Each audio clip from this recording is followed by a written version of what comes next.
இந்த முதலாம் வசனத்தை வாசிக்கலாமா? கர்த்தருக்கு புதுப்பாட்டை பாடுங்கள், பூமியின் குடிகளே எல்லாரும் கர்த்தரை பாடுங்கள்.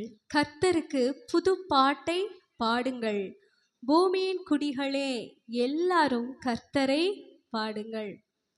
வேதம் சொல்லுகிறது, கர்த்தர் எனக்கு நன்மை செய்தபடியால் அவரை பாடுவேன். நமக்கு நன்மை செய்கிற தேவன் அவர். அவரை நாம் என்ன செய்கிறோம்? பாடுகிறோம்.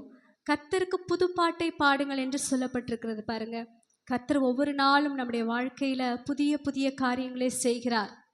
புதிய புதிய காரியங்களுக்காக நாம் கர்த்தருக்கு என்ன செய்ய வேண்டும்? அவர் செய்த நன்மைகளுக்காக அவரை நாம் பாட வேண்டும். அவர் செய்ய போகிற நன்மைகளுக்காகவும் அவருக்கு நாம் புது பாட்டை என்ன செய்ய வேண்டும்? பாட வேண்டும். 2வது வசனத்தை வாசிக்கலாமா? கர்த்தரை பாடி அவருடைய நாமத்தை ஸ்தோத்தரித்து நாளுக்கு நாள் அவருடைய இரட்சிப்பை சுவிசேஷமாய் அறிவியுங்கள். பாருங்க, கர்த்தரை பாடி அவருடைய நாமத்தை ஸ்தோத்தரித்து நாளுக்கு நாள் அவருடைய இரட்சிப்பை சுவிசேஷமாய் அறிவியுங்கள். இதில் இந்த வசனத்தில் நாம் எதை அறிவிக்க வேண்டும் என்று சொல்லியிருக்கிறது? சுவிசேஷத்தை அறிவிக்க வேண்டும் என்று சொல்லியிருக்கிறது. எதை சுவிசேஷமாய் அறிவிக்க வேண்டுமாம்? நாம் பெற்றுக்கொண்டதான இரட்சிப்பை நாம் சுவிசேஷமாக என்ன செய்யணுமாம்? அறிவிக்க வேண்டுமாம். அது நம்மேல் விழுந்த ஒவ்வொருவர் மேலும் விழுந்த நம்மேல் விழுந்த கடமை. அது வெறும் ஊழியக்காரர்கள் மாத்திரம் சுவிசேஷத்தை சொல்லணும்னு இல்லை. ரட்சிக்கப்பட்ட ஒவ்வொரு தேவ பிள்ளைகளும் என்ன செய்யணும்? நாம் பெற்றுக்கொண்டதான இரட்சிப்பை மற்றவர்களுக்கு சுவிசேஷமாய் நிச்சயமாய் அறிவிக்க வேண்டும். ரட்சிப்பை பெற்றுக்கொண்ட ஒவ்வொரு தேவ பிள்ளைகளுக்குள்ளும் யார் வாசம் செய்கிறார்? இயேசு கிறிஸ்து வாசம் செய்கிறார். இன்னும் உங்கள் இருதயத்துக்குள்ள இயேசு கிறிஸ்து வாசம் செய்யலை அப்படின்னா இன்னும் நாம் அந்த ரட்சிப்பை பெற்றுக்கொள்ளலைன்னு தான் அர்த்தம். நம்ம ரட்சிப்பை பெற்றுக்கிறோமா இல்லையாங்கிறது நம்ம மனதிற்கு நல்லாவே தெரியும். நமக்கு நல்லாவே தெரியும். இயேசு நமக்குள் வாசம் செய்கிறாரா இல்லையா என்பது நம்முடைய இருதயத்திற்கு நமக்கு நன்றாகவே தெரியும். இந்த உலகத்தில் நாம் சில அற்புதங்களை நாம் தேவனிடத்திலிருந்து பெற்றுக்கொள்ளலாம், நன்மைகளை பெற்றுக்கொள்ளலாம், கிறிஸ்துவ நிமித்தம் சில காரியங்களை இழந்து கூட போகலாம். ஆனால் இயேசு கிறிஸ்து மட்டும் நம்முடைய வாழ்க்கையில் இல்லாமற் போகவே கூடாது. ஒவ்வொரு சிறு பிள்ளைகளும் அந்த இயேசு கிறிஸ்துவை உங்கள் வாழ்க்கையில் நீங்கள் அனுபவிக்க வேண்டும். இயேசு கிறிஸ்துவை உங்கள் இருதயத்தில் ஏற்றுக்கொள்ள வேண்டும். ஒவ்வொரு வாலிபர்களும் இயேசு கிறிஸ்துவை உங்கள் இருதயத்தில் ஏற்றுக்கொள்ள வேண்டும். அதுதான் முக்கியமான காரியம். பாருங்கள், இன்னைக்கு அந்த ரட்சிப்பை பெற்றுக்கொண்டவர்கள் இன்னைக்கு அநேக இடங்களில் சுவிசேஷங்கள் அறிவிக்கப்படுகிறது. மலைகளுக்கு சென்று சுவிசேஷம் அறிவிக்கப்படுகிறது. காடுகளுக்கு சென்று சுவிசேஷத்தை அறிவிக்கிறார்கள். டாஸ்மாக் கடைகளுக்கு முன்பாக நின்று சுவிசேஷத்தை அறிவிக்கிறார்கள். தைரியமாய் கர்த்தருடைய சுவிசேஷத்தை அறிவிக்கிறார்கள். நாம் அட்லீஸ்ட் நம்ம வீட்டில் இருக்கிறவங்களையாகிலும் அந்த ரட்சிப்புக்குள்ளே நடத்த வேண்டும். நம்முடைய குடும்பத்தின் தலைவரை ரட்சிப்புக்குள்ளே நடத்த வேண்டும். அவருக்குள்ளே இயேசு வாசம் செய்ய வேண்டும். நம்முடைய பிள்ளைகளுடைய இருதயத்தில் கர்த்தர் வாசம் பண்ண வேண்டும். பிள்ளைகளுக்கு நல்ல படிப்பை கொடுக்குறோம், எல்லா ஃபெசிலிட்டிஸும் அவங்களுக்கு பண்ணி கொடுக்குறோம்.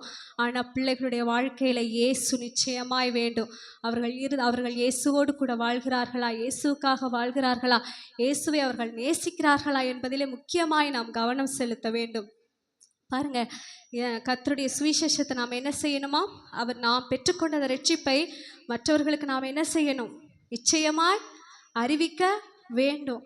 நம்முடைய குடும்பத்தில் இருக்கிறவங்க ரட்சிப்புக்குள்ளே கடந்து வருகிற வரைக்கும் அதுக்கு நாம் ஏதாகிலும் ஒரு பிரயாசத்தை எடுத்தே ஆக வேண்டும். 3வது வசனம் வாசிக்கலாமா? ஜாதிகளுக்குள் அவருடைய மகிமையையும் சகல ஜனங்களுக்குள்ளும் அவருடைய அதிசயங்களும் விவரித்து சொல்லுங்கள். பாருங்க, கர்த்தர் நம்முடைய வாழ்க்கையில் எவ்வளவோ மகிமையான காரியங்களை செய்திருக்கிறார், அதிசயங்களை செய்திருக்கிறார்.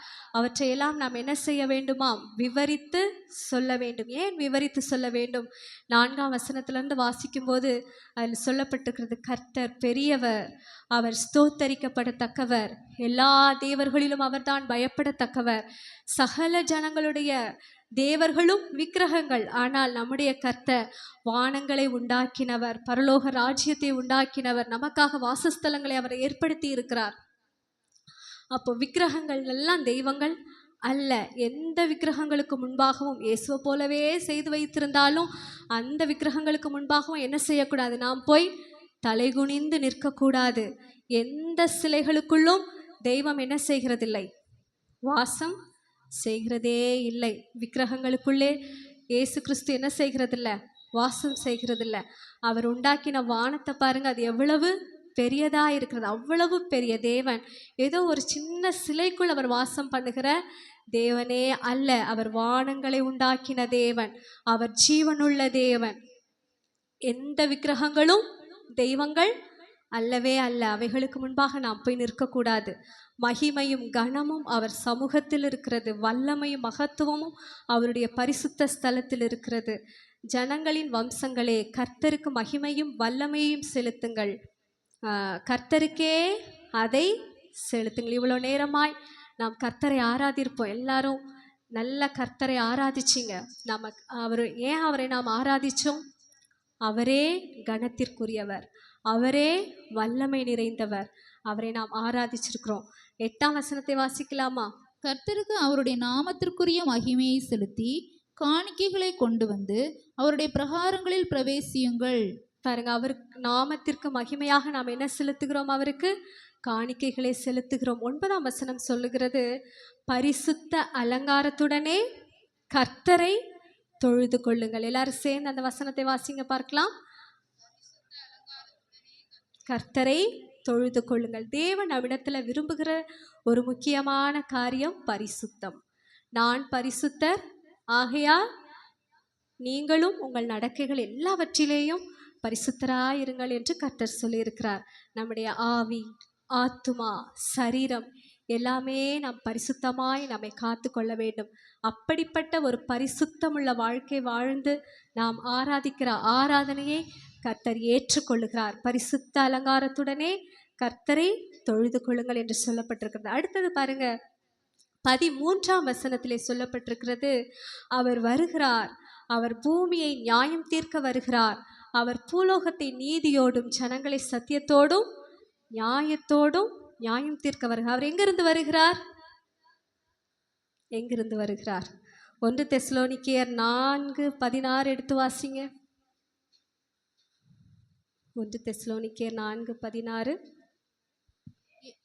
ம் ம் ம் ம் ம் வானத்திலிருந்து அவர் என்ன செய்வார்? இறங்கி வருவார். நம்ம ஏற்கனவே வாசித்தோம் இல்லையா? கர்த்தரோ வானங்களை உண்டாக்கினார், அவர் வானங்களில் வாசம் செய்கிறார். நம்முடைய இருதயத்திற்குள் அவர் வாசம் செய்கிறார். அவர் என்ன செய்கிறார்? மீண்டுமாய் நம்மை கூட்டி சேர்ப்பதற்காக அவர் என்ன செய்கிறார்? வானத்திலிருந்து இறங்கி வருவார். நம்மை அவரோடு கூட சேர்த்து கொள்ள போகிறார். அப்போ அவர் வரும்போது இயேசுவை நம்முடைய வாழ்க்கையில் ஏற்றுக்கொள்ளாமல் நம்ம வெறுமையாக இருந்தோன்னா அவரோடு கூட நாம் என்ன செய்யவே முடியாது, போகவே முடியாது. அதனால் ஒவ்வொரு சின்ன பிள்ளைகளுக்கும், ஒவ்வொரு வாலிபர்களுக்கும், இங்கே இருக்கிற ஒவ்வொரு சகோதரர்கள் சகோதரிகளுக்கும் நான் சொல்லுகிறது என்னவென்றால், நாம் கர்த்தரிடத்திலிருந்து அற்புதங்களை பெற்றுக்கொள்ளலாம். பிள்ளை இல்லாதவர்களுக்கு ஆண்டவர் என்ன செய்கிறார்? பிள்ளையை கொடுக்கிறார். வேலை இல்லாதவர்களுக்கு வேலையை கொடுக்கிறார். வீடு இல்லாதவர்களுக்கு வீட்டை கொடுக்கிறார். எல்லாவற்றையும் செய்ய அவரால் கூடும். ஆனால் இயேசுவிடத்திலிருந்து அற்புதங்களை மட்டும் நாம் பெற்றுக்கொள்கிறவர்களாக இல்லை. இயேசு உங்கள் வாழ்க்கையில் நிச்சயமாக இருக்கணும். உங்கள் இருதயத்திற்குள்ள இயேசு நிச்சயமாக இருக்கணும். அது முக்கியமான காரியம். கர்த்தர் நம்மை ஆசீர்வதிப்பாராக.